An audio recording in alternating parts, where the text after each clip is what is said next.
Kia ora tātou, Kevin Helas, founder of the Wholefood Kitchen.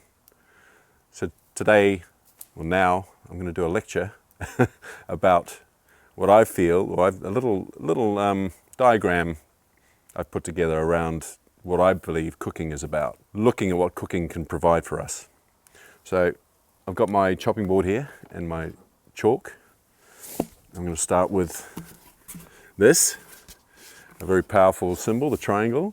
And I'm just going to write a few things on here. Some of the key things that we need when it comes to cooking. Okay, so the 3 C's I'm talking about, we've got confidence, competence, and consciousness. So these are all aspects of cooking. And the amazing thing about this matrix, I would say, is that we travel around it in a circle. So as we start off lacking in confidence, as we acquire some confidence, we gain some competence. And that all adds greater consciousness or awareness around cooking, and greater capacity, I'd say, in our ability.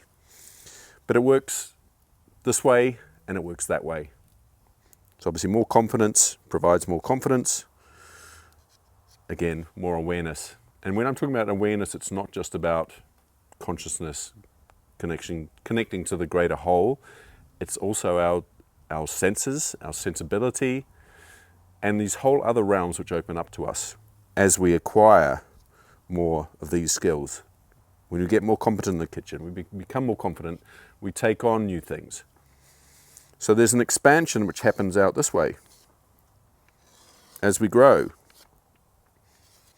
our capacity to take on more complex tasks grows. There's a path of development within the kitchen environment which is well documented. You know, we often hear from leading chefs, amazing chefs in the world, whose training invariably starts from entering into the kitchen environment, starting out on the wash station, starting to prepare vegetables, being gradually invited into a bigger space of holding and responsibility through acquisition of competence, confidence, and greater awareness around cooking. And what's amazing about this is let's say that what surrounds all of this is a greater sense of connection, another C word.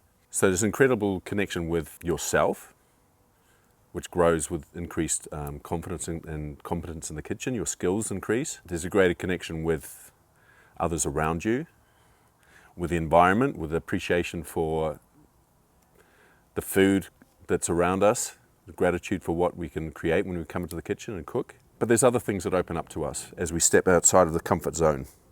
And literally this whole space expands. Because what's outside this space of limited skills, let's say, in the kitchen, are incredible things. There's a real growing sense of intuition. There's a growing lived experience of real creativity and the magic that comes from preparing food, either by yourself or with connection with others. And really it connects us very intimately with the magic of life itself and the life force and spirit. And with it comes a real sense of freedom and joy when it comes to cooking, which permeates into your everyday life. And really when we engage with cooking consciously in this way, we're not just engaging with, we are coming back to earth. There's a sense of, when we're talking about engaging with consciousness, it's not about some elevation, leaving the earth, entering the spirit realm, but it's by becoming more connected with the earth, actually going downwards.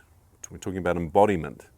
So connecting with the body, connecting with the material world, connecting to the earth itself. And that's an avenue to really become really aware of this sense of kotahitanga, that everything is connected, that we are part of something beyond ourselves, and we can connect with aroha, which really is a natural state of being, and it's a natural way of being for us as humans.